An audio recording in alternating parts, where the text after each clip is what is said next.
गेळे गावच्या कबुलातदार गावकर प्रश्नासंदर्भात संदीप गावडे यांचं आमरण उपोषण. अख्खं गेळेगाव उपोषणास्थळी दाखल. न्याय मिळेपर्यंत हटणार नसल्याचा संदीप गावडे यांचा इशारा. सिंधुदुर्ग आंबोली गेळेगावच्या कबुलातदार गावकर प्रश्नासंदर्भात मागील वर्षी 26 जुलै रोजी शासन निर्णय झाला असताना जमीन वाटप संदर्भात जिल्हा प्रशासन वेळकाढूपणा करत आहे. पालकमंत्री रवींद्र चव्हाण यांनी या संदर्भात स्पष्ट निर्देश दिले असतानाही जिल्हा प्रशासनाची याबाबतची भूमिका संशयास्पद आहे असा आरोप करत माजी पंचायत समिती सदस्य संदीप गावडे यांनी आमरण उपोषणाला सुरुवात केली. जोपर्यंत गावकऱ्यांना न्याय मिळत नाही तोवर हटणार नाही असाही इशारा त्यांनी दिला. दरम्यान गेळेसह परिसरातील उपस्थित गावच्या प्रमुख ग्रामस्थांनी आपल्या भावना व्यक्त केल्या. सरकार पालकमंत्री यांनी निर्देश दिले असताना जिल्हा प्रशासन हक्काच्या जागांचं वाटप का करत नाही, यामागे कोणाचा दबाव प्रशासनावर आहे का, की आमच्या जागा द्यायच्या नाही असा सवाल जिल्हा प्रशासनाला केला. यावेळी माजी पंचायत समिती सदस्य पंकज पेडणेकर, गेळे सरपंच सागर ढोकरे, उपसरपंच विजय गवस, तुकाराम बंड, देवस सरपंच रुपेश सावंत, श्रीकृष्ण गवस आदीसह शेकडो ग्रामस्थ उपस्थित होते.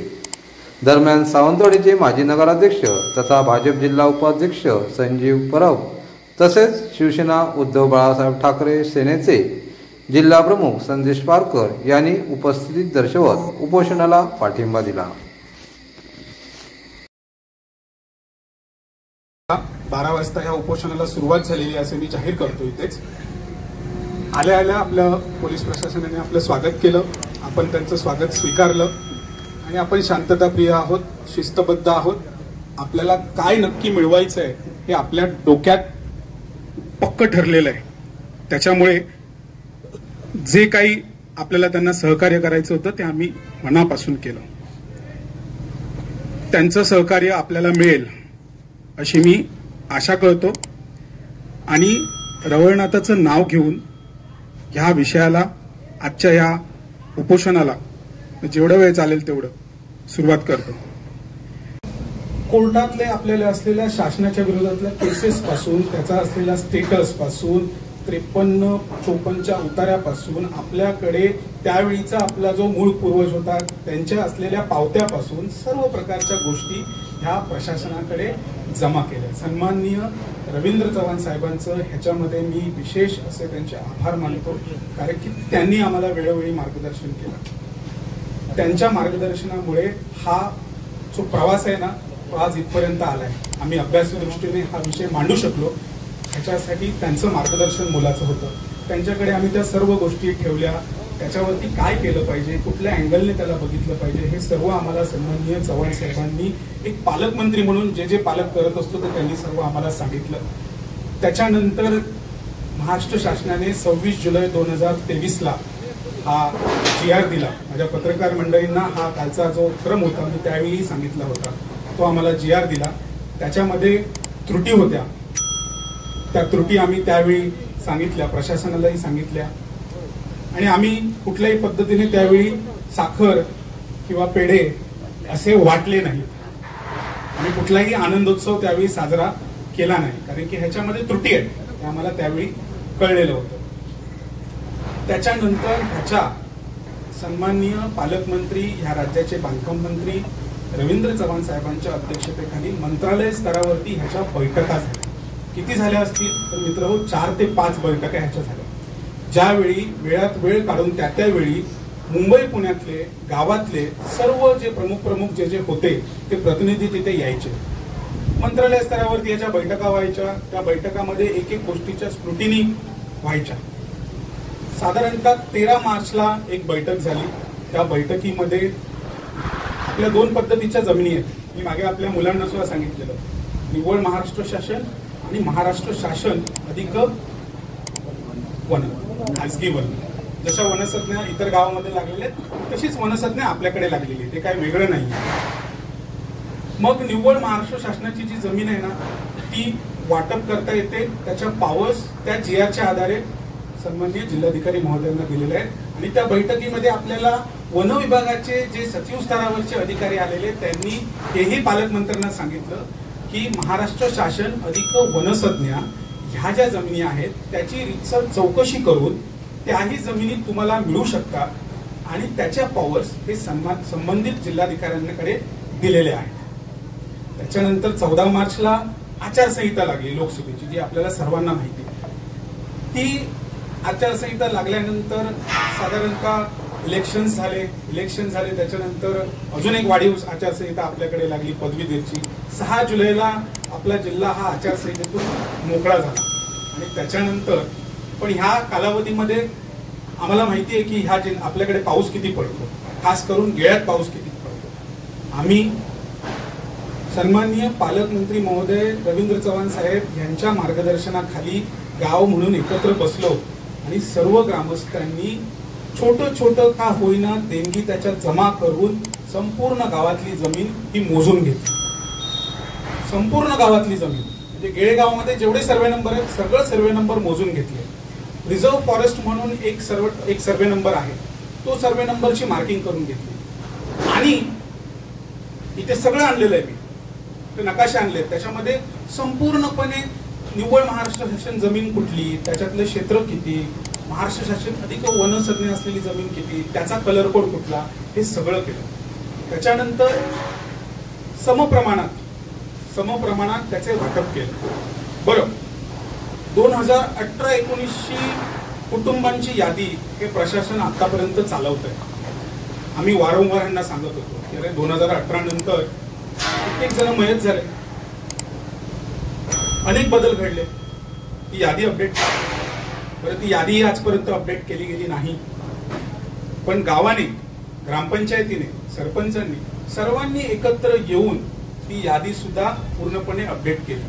आणि हे मधल्या काळात केलेलं काम आचारसंहिता संपल्या 16 जुलैच्या जिल्हा नियोजनच्या बैठकीच्या दिवशी आम्ही पालकमंत्री महोदयांकडे ठेवलं. समोर जिल्हाधिकारी होते, पण त्याच्यातही कुठल्याही पद्धतीचा पर्याय सन्माननीय पालकमंत्री महोदयांनी सांगितलं, अरे 3 मुख्यमंत्री बदलले, आता काय 4था मुख्यमंत्री शपथ घेण्याची वाट बघताय का, हेही सांगितलं. हे करा, हे तात्काळ करा, नाही करत असाल तर माझ्या समोरून हे पेपर काढा, अशा पद्धतीने हे सगळं सांगितलं. तरी पण आजपर्यंत काही केलं गेलं नाही. बरं, अभ्यासू दृष्टिकोनातून एकही प्रशासकीय अधिकारी बोलायला याच्यात तयार नाही. मी इथे बसलोय याच्यासाठी, आमची तयारी आहे प्रशासनाशी बोलायला, पण त्यांनी अभ्यासू पद्धतीने बोललं पाहिजे. जमिनीचा विषय, भावकीचा विषय नाहीये का, देवळातला न्याय द्यायचा नाहीये. तुम्ही टेक्निकल स्तरावरती तांत्रिक मुद्दे हे बोलले पाहिजे. 16 जुलैच्या त्या बैठकीनंतर आम्ही यांना सांगितलं वाटप करण्याचे अधिकार दिलेले आहेत, तरी पण ते करत नाही. तेव्हा त्यांना सगळ्या जमिनी, फक्त महाराष्ट्र शासन नाही, महाराष्ट्र शासन अधिक ज्या खासगी वन ज्या लागलेल्या आहेत त्याही जमिनी वाटप करण्याचे अधिकार आहेत. हे सगळं त्याच्यामध्ये सांगितलेलं आहे. हे सांगितलेलं असताना प्रशासनाकडनं आजपर्यंत कुठलीही गोष्ट करण्यात आलेली नाही, अभ्यासू पद्धतीने करण्यात आलेली नाही. त्यावेळी त्यांना सांगितलं आम्ही उपोषणाला बसणार. आणि त्यानंतर हा आजचा दिवस आहे. आपण इथे आता आमरण उपोषणाला मी बसतोय गावातर्फे. मी समजतो की आपण इथून एक आहोत. या सर्व गोष्टी पार्श्वभूमी मी तुम्हाला इथे सांगितलेल्या आहेत. हा लढा यशस्वी होणार याची खात्री 100%. काय करायचं, कसं करायचं हे त्यांनाही माहिती आहे. फक्त ते का थांबले, कोणामुळे थांबले, कशासाठी थांबले, त्याच्यासाठी हे पुढचे येणारे जे काही असेल ना वेळ, ती आपल्याला सांगून जाईल. कोणीही कितीही त्याच्यामध्ये आडवा टाकू दे, पाय टाकू दे, त्यांना किती अडथळे करायचे करू दे, तरी पण जर हे आज नाही झालं तर कधीच नाही होणार. आमचे पालकमंत्री वारंवार सांगत असतात की ते अपघाताने पालकमंत्री म्हणून झाले. प्रचंड तळमळतेने ती व्यक्ती सांगत असते, मार्गदर्शन करत असते. त्यांच्या पालकमंत्री असतानाच हा मुद्दा सॉर्ट आउट झाला पाहिजे. हा आताच होऊ शकतो, नाही तर कधीच होणार नाही. कारण की जे आपण इथे ठेवून बोलतोय ना, दुःख हे वाटतं ना की ते तिथे दिसत नाही. जिल्हाधिकारी म्हणून जे दिसलं पाहिजे ना ते दिसत नाही. काय इंटरेस्ट आहेत, ते आता त्यांनी सांगावे. हे घेतल्याशिवाय आपण इथून हटायचं नाही. मी तर हटणार नाहीये. आणि हे आपल्याला 100% आपल्या जमिनी मिळणार. 25-25, 30-30 वर्ष झाली. 30 वर्ष म्हणजे 2-2 पिढ्या त्या अशाच वाया गेल्या. आपल्या गावापासूनही निर्वासितासारखं जगणं हे दुःख हे भोगलेलं आहे. तरी तुम्हाला गोष्ट सांगतो, हा विषय का होऊ शकतो लवकरात लवकर, कारण की ह्याच्यामध्ये गेळे ग्रामस्थांची एकी, ते जे गाव म्हणून बसतात देवळामध्ये ना, त्यावेळी त्यांची एकी एवढी आहे ना, आजपर्यंत एका गुंठ्याचं कुठेही अतिक्रमण त्यांनी व्हायला दिलं नाहीये. त्यांच्या पूर्वजांनी मांडलेली जी सीमा होती ना, त्या सीमेचं रक्षण आज तागायत त्यांनी केलेलं आहे. किती अजून परीक्षा बघणार तुम्ही? आणि त्या ग्रामस्थांची, त्यांच्या एकोप्यासाठी आपल्याला इथे बसायचं. या विषयासाठी मी तुमचे आभार मानतो. मला महिला मंडळ दिसतंय, आजी दिसतायत. मी तुमचे आभार मानतो की तुम्ही एवढ्या तळमळतेने इथे आलात. मुंबई पुण्यावरनं कितीतरी गेले ग्रामस्थ, युवक मंडळ हे इथे आलेलं आहे. मी त्या सर्वांचे आभार मानतो. आणि आतापासून त्या 12 वाजल्यापासून या उपोषणाला सुरुवात झालेली आहे. काय, कशासाठी बसलोय, काय, हे सगळं समजलं ना आपल्याला? हे सगळं समजणं गरजेचं होतं. त्याच्यासाठी आपण बसलो. आतापासून इथे हटायचं नाही. जी आपण अभ्यासूरित्या जो काही आपण अहवाल तयार केलेला आहे, त्या आधारावरती आपल्याला ती मिळवायची. दुसरं कुठलंही आपलं ध्येय धोरण नाही. हे सगळं करताना उपोषणाला एक तर मी असणार आहे, आपण सर्वजण इथे सोबत असाल, पण आपल्याला सर्व प्रकारची काळजी घेऊन ही गोष्ट करायची. मी सर्वांना माहिती पाहिजे म्हणून, कारण की जे माझ्या डोक्यात आहे ते तुमच्या डोक्यात असावं. आणि एकत्र होऊन संघटितपणे आपण जे आपलं स्वप्न आहे ते स्वप्न पूर्ण करावं, अशी एक इच्छा आहे. आजच्या या लढ्याला संदीप गावडे जे नेतृत्व करत आहेत, आम्ही सर्व गेळे ग्रामस्थ अगदी नम्र आहोत त्यांच्यासमोर. कारण आमच्या गावाशी त्यांचा जो प्रभाव आहे, मला वाटतं आमच्याच गावाचे आहेत ते, आणि त्या दृष्टीने ते लढत आहेत. आणि किंबहुना आम्हाला एकत्रित करण्याचं काम सुद्धा त्यांनी मोठ्या प्रमाणात केलेलं आहे. थोडा विस्कळीत होतो. हा जो लढा आहे तो गेले 20-22 वर्ष आम्ही लढतो, कदाचित 25 वर्ष झाली असतील. आपल्याला या जमिनीविषयी पूर्वपीठिका मी सांगू इच्छितो. ही जमीन ज्यावेळी भारत स्वतंत्र झालं, भारताला स्वातंत्र्य मिळालं, त्यावेळेला सगळ्याच जमिनी संस्थांकडच्या शासनाने काढून घेतल्या आणि त्या गावात जे ग्रामस्थ होते त्यांना त्या वाटण्यात आल्या. दुर्दैवाने आंबोली, गेळे आणि चौकुळ या 3 गावची जमीन ही थोडी प्रलंबित ठेवायचं. त्याचं कारण असं होतं की संस्थानचे जे त्यावेळचे राजे होते त्यांना ते शिकारीसाठी ह्या गावात यायचे, कारण मोठ्या प्रमाणावर शिकारी असायच्या गावामध्ये, जंगल संपत्ती असल्यामुळे. आणि म्हणून त्यांनी रिक्वेस्ट, विनंती करून हे गाव ची जी जमीन होती ती ठराविक गावातले जे पुढारी होते त्यांच्या नावे ठेवली आणि त्याला संज्ञा दिली कबुलातदारवाले गावकरी. परंतु ती जी कबुलात होती ती लिखित होती, त्याच्यामध्ये असं नमूद केलेलं आहे की ही जमीन गावच्या लोकांची आहे, ही तुमची नव्हे. म्हणजे जे कोण कबलातदार गावकरी होते ही तुमची जमीन नव्हे, तुम्ही विश्वस्त म्हणून काम करतात. आता कशाच्या सहकारी संस्था असतात विश्वस्त म्हणून, तसं त्याने कुठे त्याचं नॉमिनेशन केलं नव्हतं, परंतु त्यांना सांगितलं गेलं की तुम्ही तुमची म्हणायची नाहीये. दर 5 वर्षाने ही जमीन फेरपलटाने द्यायची, कारण तिथे मोठ्या प्रमाणात नागलीचं आणि वरी, मगाशी मला वाटतं संदीपच म्हणाले, कोणतरी म्हणाले की वरीचं पीक हे 1-2 वर्ष होतं, नंतर तिथे होत नाही, मग जागा पलटावी लागते, दुसऱ्या ठिकाणी द्यावी लागते. पण ठराविक जी कुटुंब होती त्यांना ती सम प्रमाणात वाटून द्यायची. आणि असं कित्येक वर्ष चाललं. त्याचा जो दस्त होता, जमिनीचा जो सारा होता, शेतसारा, तो त्या सुरुवातीला 1-1 रुपया भरायचे, नंतर तो 5 रुपयावर आला. आणि गावचा जो एक कोण प्रमुख असेल ती नेऊन शासन दरबारी भरत होता. अगदी विमानाद्वारे सगळे काम चाललं होतं. अचानक शासनाच्या लक्षात आलं की ही जमीन प्रलंबित आहे आणि कौलायतदारवाले गावकरी ही जी काय संज्ञा आहे ही घटनेमध्ये त्याची नमूद नाही आहे. आणि मग ही जमीन कोणाची असेल तर महाराष्ट्र शासन, आणि ते एका रात्रीमध्ये महाराष्ट्र शासन त्याच्यावर लागू झालं. आणि मग फतवे निघाले की तुमचं ही जमीन महाराष्ट्र शासनाची आहे, त्यामुळे तुम्ही आता दस्त ह्या जमिनीचा भरू नका. हे फतवा कोणाला काढला? तलाट्याने काढला. आणि मग आम्ही जेव्हा नियमितपणे दर वर्षाप्रमाणे भरायला गेलो तेव्हा त्यांनी ते रिफ्यूज केलं. आम्हाला नाही, तुमचं आता ही जमीनचा अधिकार काय नाही, ही जमीन आहे शासनाची. आणि तत्कालीन तहसीलदार जे होते त्यांना प्रांत ऑफिसर बनवून सांगलीला पाठवलं. गावाने त्यावेळेला खूप विरोध केला, परंतु आजच्या सारखा उठाव त्यावेळेला झाला नव्हता. कारण त्यावेळेला जसे आता संदीप आमच्या पाठीमागे एक जबरदस्त ताकद उभी राहिली, तशी ताकद त्यावेळेला नव्हती. तत्कालीन ग्रामस्थ सगळे गावातून राहणारे होते, मुंबईपर्यंतची झळ पोचली नव्हती. आणि मग त्यांना ते शक्य झालं नाही जमिनीच्या विरोधात जो लढा द्यायचा. आणि मग काही आमदार म्हणा, मी नाव नाही घेऊ इच्छित, काही मंत्री आम्हाला घेऊन जायचे. एक 2-3 बैठका झाल्या मुंबईला त्यावेळेला सुद्धा, एक 15-20 वर्षापूर्वी सुद्धा.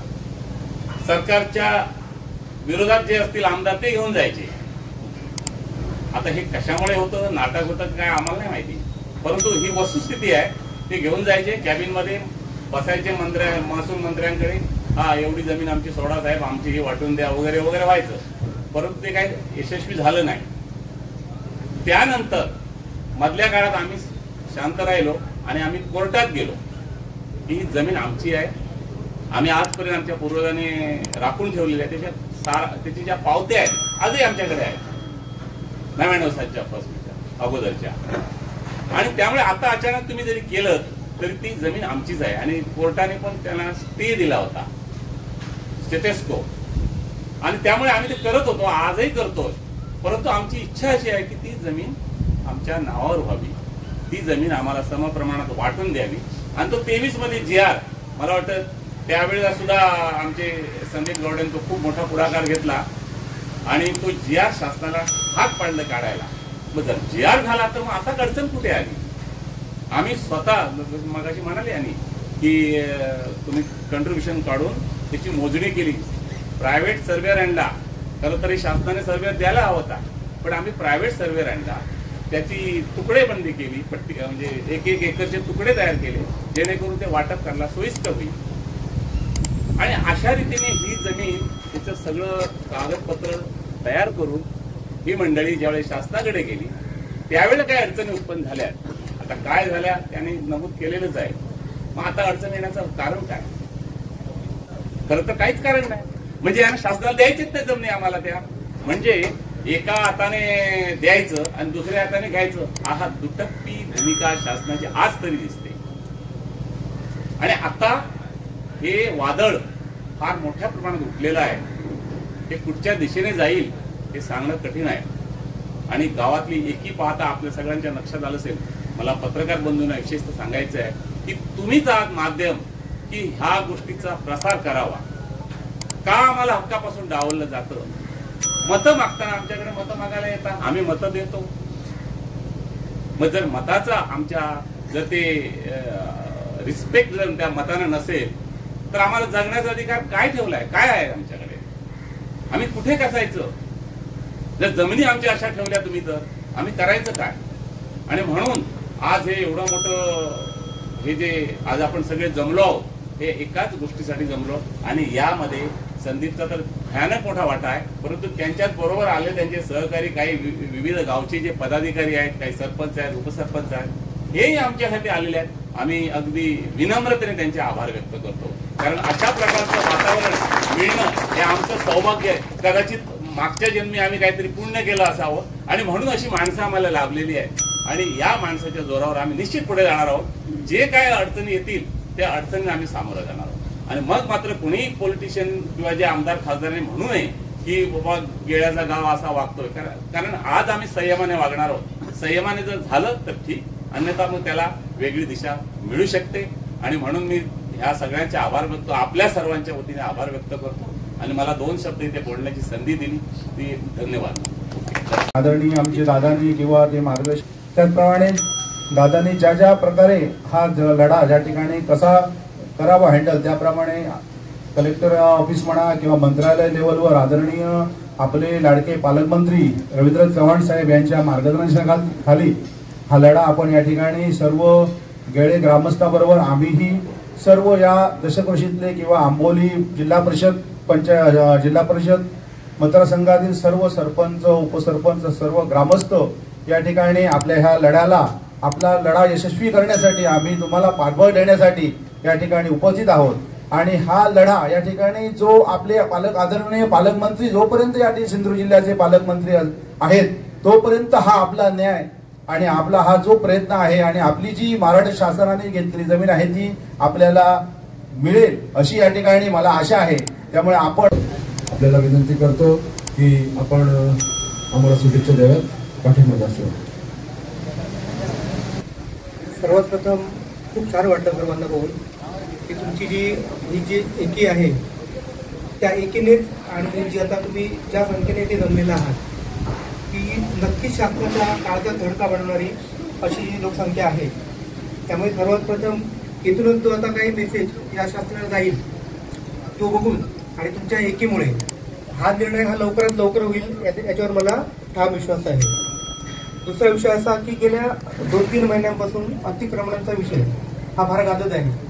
मग ते आपल्या शिवाजी महाराजांच्या विशाळगडावरील अतिक्रमण असो किंवा अन्य कुठच्या किल्ल्यांवरील जमिनीवरील अतिक्रमणांचा विषय असतो। तर झालंय असं की मागील अनेक वर्षापासून तुम्ही हा जो लढा देत आहात ते मला पण एक महाराष्ट्र शासनाने गेळे गावावर केलेले अतिक्रमणच वाटते। कारण आता तुमच्याकडे स्वतःची जमीन असून देखील ती आता नसल्यासारखीच आहे, कारण अर्धी जमीन शासनाकडे आहे, अर्धी जमीन फॉरेस्ट खात्याकडे आहे। आम्ही तुमच्यापासून एक साधारण 25-30 किलोमीटर दूर राहतो, देवसू गावचा मी सरपंच आहे। पण यांना त्या माध्यमातून आमच्या पत्रकार मित्र आहेत त्यांच्या मार्फत वर्तमानपत्रामधून आमच्या सतत चर्चेत हा विषय असतो की तुमच्या येळगावाबद्दलची जमिनीचा विषय असतो किंवा इतर काही विषय असतील माहितीच असतात। त्यामुळे कुठच्या ना कुठच्या माध्यमातून आम्ही त्याची माहिती घेत असतो। पण त्यासोबत ही पण माहिती असते की संदीप गावडे साहेब असतील, आमचे आदरणीय पालकमंत्री साहेब असतील, त्यासोबत आमचे ज्येष्ठ नागरिक गेळेगावचे तातोबाबा असतील किंवा गावडे सर असतील किंवा तुमच्यातील अनेकांची नावं मला माहीत नाहीत ते सर्वच। मग ते जे प्रयत्न या कामासाठी करतायत या प्रश्नासाठी गेले अनेक वर्ष धडपडत आहेत त्या बातम्या आमच्यापर्यंत पोहोचत असतात आणि अतिशय छान वाटतं की कुठेतरी या सर्व गोष्टींना वाचा फोडण्यासाठी कोणीतरी प्रयत्न करत आहे। आणि गावाच्या वतीने पाठिंबा दर्शवितो। तसेच आता समज म्हणजे आता भाषण समजलं सगळंच की आम्ही ऐकतो रोज की पालकमंत्र्यांनी आदेश देऊन पण आपल्या जिल्हाधिकाऱ्यांनी वाटप अजून केलं नाही, की का वाटप अजून विजत ठेवलं याचे पण आपल्याला लवकर आणि जिल्हाधिकाऱ्यांनी विजत न ठेवता ग्रामस्थांच्या म्हणण्याप्रमाणे वाटप करावे एवढंच माझं म्हणणं आहे। त्यांना सावंतवाडी तालुक्यातील गेळे हे एक पर्यटनदृष्ट्या अतिशय पर्यटनाची राजधानी असलेलं समृद्ध असं गाव आहे। कावळेशेतचा सुंदर असा वॉटरफॉल हा तुमच्या समोर येईल ज्यावेळी गेळेगावाचं नाव घेतलं आहे। याचं काबुलायतदारचा GR हा मागील वर्षी झाला। त्याच्यानंतर सन्माननीय पालकमंत्री रवींद्र चव्हाण साहेबांच्या मार्गदर्शनाखाली संपूर्णपणे ह्याचा अभ्यासू असा एक अहवाल सर्वे नंबर 2 सर्वे नंबर वाटप हे संपूर्ण तयार करण्यात आलं आणि साहेबांनी निर्देश देऊनही जिल्हाधिकारी त्याची अंमलबजावणी करण्यात टाळाटाळ करतात। त्याच्यासाठी हे आमरण उपोषण आम्ही पुकारतो। नेमकं कोण करत आहे, नेमकं त्यांना काय अडचण आहे हे त्यांना माहिती असावी आणि ते आम्हाला तसं त्यांनी काही सांगितलं नाही। पण ते नेहमी भावनिकदृष्ट्या त्या गोष्टीमध्ये बोलतात, शेतकऱ्यांच्या बाजूला तसं बोलतात, पण अंमलबजावणी त्याची करत नाही। तुम्ही उपोषण करताय, तुम्हाला जर काय सरकारकडून किंवा काय ह्याचा जर न्याय मिळाला नाही तर तुमची पुढची भूमिका काय असणार आहे? न्याय मिळेल अशी अपेक्षा आहे, कारण की ह्या जिल्ह्याचे पालकमंत्री हे अत्यंत अभ्यासू आहेत आणि त्यांनीच मार्गदर्शन केल्यामुळे हे संपूर्णपणे आमच्या समोर चित्र उभं राहिलं, त्यामुळे न्याय मिळेल अशी आम्हाला अपेक्षा आहे। सर मगाशी भाषणात मंत्र्यांनी म्हटलं की पालकमंत्र्यांनी जिल्हाधिकाऱ्यांना असं म्हटलं 3 मुख्यमंत्री बदललेत, आता 4था मुख्यमंत्री बदलायची वाट पाहत आहे का? संदर्भात काय सांगाल? कलेक्टरांचं काय नेमकं कुठे घोडं अडतंय? त्या वाक्यातून तुम्हाला सन्माननीय पालकमंत्री महोदयांचा आवेश आणि तळमळ समजेल. त्यांनी का असं म्हटलं ते तीन मुख्यमंत्री, त्यांचं वाक्य आहे की तीन मुख्यमंत्री बदललेले मी बघितलेत, आता चौथा मुख्यमंत्री शपथ घेण्याची तुम्ही वाट बघताय. हे त्यांनी म्हणजे एवढं सगळं असूनही निगरगट्टपणे जर प्रशासन हे करत नसेल, जिल्हाधिकारी बघा पॉवर्स त्यांच्याकडेच दिलेले आहेत, डेलिगेट त्यांना केलेलं आहे, त्यामुळे त्यांनीच केलं पाहिजे. त्यांच्यासाठी त्यांच्या विरोधात आम्ही इथे बसलो. 1996ला आपल्याला काय वाटलं माहित नव्हतं, पण आपण जमिनी वाटल्या होत्या.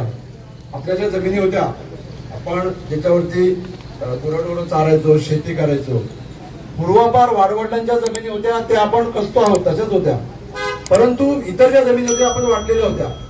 मात्र मगाशी सांगितल्याप्रमाणे अचानक 1999ला ही घटना घडली. 98 पर्यंत आपण दस्त भरलेला आहे. मग दत्तोबा यांनी सांगितलं आपल्याला आपण टॅक्स निघून आणि मग त्याला घरातून आणि आपलं घर ताब्यात घेण्यासाठी म्हणजे आपल्या जमिनी ताब्यात घेण्यासाठी खरोखर संदीप भाऊंनी म्हणजे मी त्यांचं काम पाहिलेलं आहे जवळून. कोणी करणं नाही एवढं. म्हणजे एक ज्यावेळी ते लॅपटॉपवर बसतात असं वाटतं एखादा ऑफिसचा क्लर्क काम करतोय. इतक्या सफाईदारपणे त्यांनी त्या नोंदी केल्या बघितलेल्या आहे माझ्या समोर. आमचे डोळे पेंगायचे पण त्यांच्या डोळ्याची पापणी सुद्धा नवत नव्हती त्या लॅपटॉपच्या समोर. हे मी माझ्या डोळ्यांनी पाहिलेले. आपले सरपंच, तडफदार सरपंच, कसं असतं काही गोष्टी जुळून याव्या लागतात बघा. एखादी घटना घडायचं असेल तर ते योग जुळून येतात म्हणतात. आणि हा खरोखर योग आहे की सिंधुदुर्ग जिल्ह्याचे पालकमंत्री आदरणीय रवींद्रजी चव्हाण व्हावेत. संदीप भाऊंचा गावाची जिव्हाळा होताच, परंतु या आपल्या प्रश्नामध्ये त्यांनी आत्मीयतेने सहभागी व्हावं. आणि त्याच काळामध्ये आपल्या गावचे सरपंच, तरुण तडफदार पोरगा जो मुंबईतून 2 वर्षापूर्वी झालेला होता, सागर ढोकरे यांनी आपल्या सरपंच पदाची कमान सांभाळावी. म्हणजे बघा एखादी गोष्ट घडायचं 100% घडणार आहे. ही सुचिता आहे. काही गोष्टी कुणीही येऊन कोणत्याही सरकारी अधिकाऱ्याने कधी येऊन तपासावं याच्यामध्ये एक सुद्धा चूक सापडणार नाही.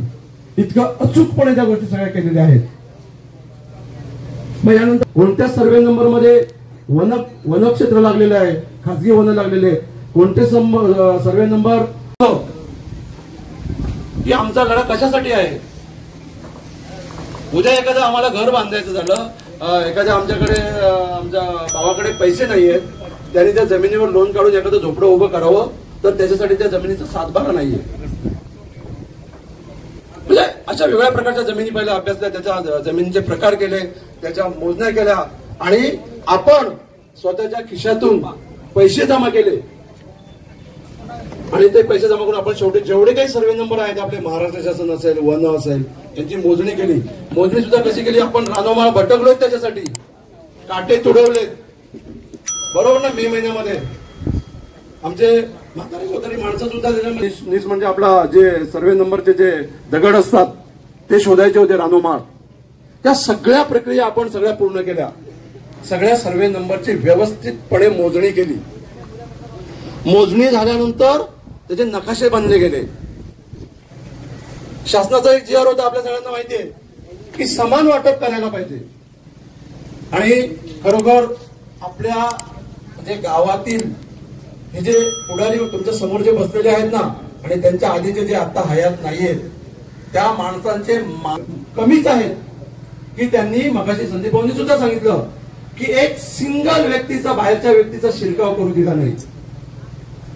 एका इंचावर सुद्धा कुणाचा त्यांनी त्या जमिनी सांभाळल्या म्हणून आपण आज लढतो आहोत. त्यांनी जर त्या सांभाळल्या नसत्या तर कशासाठी लढलो असतो. जर स्वार्थापोटी हे जे समोरचे मंडळी बसलेले आहेत, बरेच प्रस्ताव आलेले होते तुम्हाला माहिती आहे. कोण म्हणतोय आम्ही या ठिकाणी गोल्फ स्टेडियम उभारणार आहोत, कोण म्हणतोय इथं विमानं उतरतील, कोण म्हणतोय आणि काहीतरी इथे ट्रॅक कुठला गाड्यांचा, कुठल्या गाड्या धावतात हा ते म्हणजे आला असेल तर मला नाव आठवत नाहीये. म्हणजे डोळा बघा कसा कसा. अरे पण ही माणसं मरतायत, यांना शेती करायला हक्काची जागा नाहीये. एक तर दगड धोंड्यांच्या जागा द्या, त्यांना घरं बांधायला जागा, ज्यांची घरं आहेत ही घरं सुद्धा तुम्ही महाराष्ट्र शासनामध्ये घेतली. बरं त्या घर कधीपासूनचे आहेत? ज्यावेळी गाव वसला असेल, कधी ज्या आमच्या पूर्वजांनी गाव वसवला, मला सांगताना खूप अभिमान वाटतोय. हे गवस आणि बंड किंवा बाकीचे जे लोक आहेत ना, हे इंग्रजांविरुद्ध बंड केलेली माणसं आहेत. यांनी इंग्रजांच्या विरुद्ध बंड केलेलं आहे. बंड आडनाव आलेलं आहे. आणि मी शोधलं याच्यामध्ये जी गवस आणि बंड आहेत ना, हे नारायणगड, मनोहरगड यांच्यासाठी लढा दिलेले पूर्वज आहेत आपले. आणि तेव्हापासून या जमिनी त्यांनी राखलेल्या आहेत. मलईमध्ये लिंगाची राय पण पाहिली होती, कदाचित तिथं पूर्वी गाव असेल. म्हणजे मला सांगायचं काय की ह्या जमिनीवर प्रत्येकाने प्रेम केलं आपल्या आईसारखं, आणि ती जपली, कुणालाही म्हणजे घ्यायला दिलेली नाहीये. आणि मग ही गोष्ट आपल्याला खूप सोपी झाली आहे पुढचं काम करत असताना. कारण शासनाने काय सांगितलं JR मध्ये की ज्या जमिनी आहेत त्यांचं समान वाटप करा, आणि आपल्याला समान जमिनी घ्यायच्या आहेत. तर वेळ आली तर तुम्हाला तुमच्या काही जमिनी सोडाव्या लागतील, आणि सगळ्यांनी अगदी प्रामाणिकपणे तयार झाले की हो आम्ही आमच्या जमिनी सोडायला तयार आहोत. बघा असंही आमचं गेलेगाव आहे, इतकं प्रामाणिक. आणि शासन काय करतंय? फक्त गळचेपी. त्यांना फक्त रखडवायचंय. त्यांचा उद्देश काय आहे आम्हाला माहित नाही, कुणाचा आहे तेही आम्हाला माहित नाही. शासकीय अधिकाऱ्यांचा आहे का शासकीय पुढाऱ्यांचा आहे आम्हाला काहीच माहित नाही. आम्हाला फक्त एकच माहित आहे की आम्हाला आमच्या जमिनी परत मिळवायच्या आहेत. ग्रामस्थ एकजुटीचा कोण म्हणतो देणार नाही, कोण म्हणतो देणार नाही, कोण म्हणतो देणार नाही. जमीन आमची हक्काची, जमीन आमची हक्काची, जमीन आमची हक्काची, जमीन आमची हक्काची. सर्व एक केळे ग्रामस्थ एकजुटीचा, केळे ग्रामस्थ एकजुटीचा.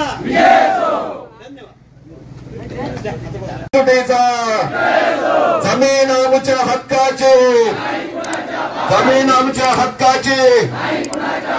अरे कोण म्हणतंय देणार नाही, अरे कोण म्हणतंय देणार नाही. श्रीदेव महाराज के, गेगावच्या एकजुटीचा, गेगावच्या एकजुटीचा. अरे कोण म्हणतंय देणार नाही. जमीन आमच्या हक्काची, जमीन आमच्या हक्काची, गेगावच्या एकजुटीचा. आज जे आपण आंदोलन करतोय, संदीप भाऊंचं नेतृत्व लाभलेलं आहे. वेळोवेळी त्यांचं मार्गदर्शन आणि त्यांची मेहनत जर आपण प्रत्यक्ष बघितली तर आपण पण ते काम सोडून देणार, एवढी त्यांची प्रचंड मेहनत आहे. सागर ढोकरे आपल्या गावाला युवा नेतृत्व लाभलेलं आहे, त्याची तर मेहनत खूपच म्हणजे खूप महत्वाची. त्याच्यानंतर आनंद गावडे सर जे आमचे आहेत ना, सकाळी पुण्यात असतात, दुपारी गेळ्यात असतात, संध्याकाळी आंबोलीत असा त्यांचा प्रवास सध्या चाललेला आहे. गेल्या अनेक वर्षापासून त्यांचा हा प्रवास गावासाठी चाललेला आहे. त्यांच्यासाठी एकदा जोरदार टाळ्या वाजवा.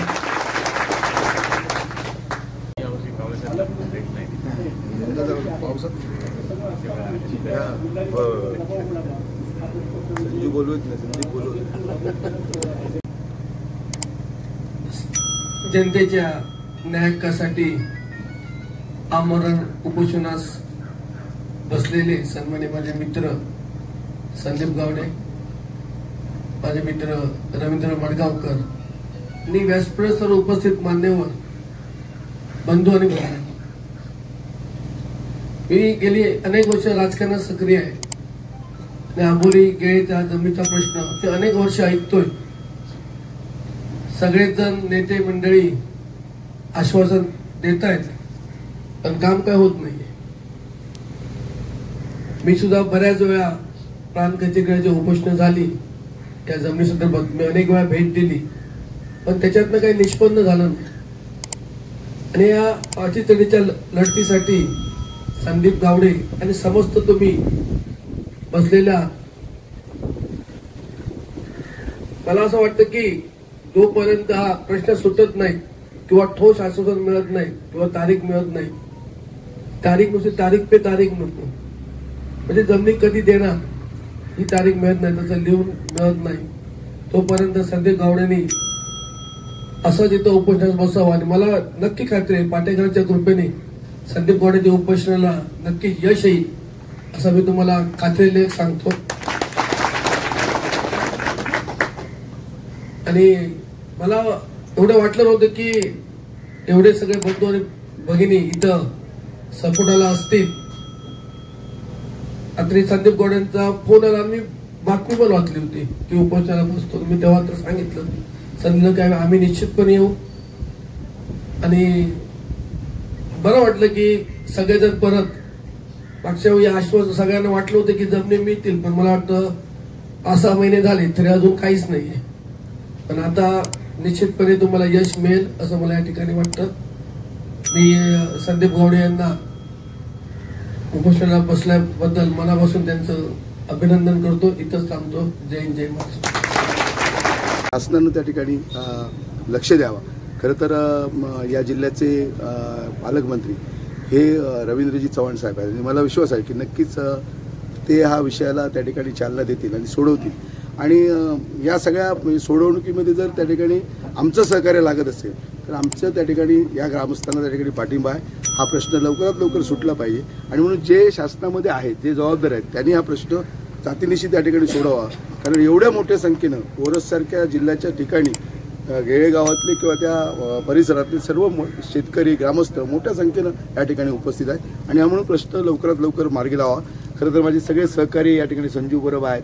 आमचे म्हणजे सगळेच भारतीय जनता पार्टीतले किंवा त्या भागातले सगळे तालुक्यातील या मतदारसंघातील लोकप्रतिनिधी आहेत आणि म्हणून हा प्रश्न तातडीनं सरकारने सोडवावा अशी अपेक्षा या ठिकाणी व्यक्त करतो. आणि गेल्या अनेक वर्षाचा प्रलंबित प्रश्न आहे आणि अशा प्रकारच्या या प्रश्नाला जर न्याय मिळाला तर जिल्ह्यातल्या सगळ्या जनतेला त्या ठिकाणी या निमित्तानं न्याय मिळेल आणि म्हणून पुन्हा एकदा पाठिंबा देतो. जय हिंद, जय महाराष्ट्र.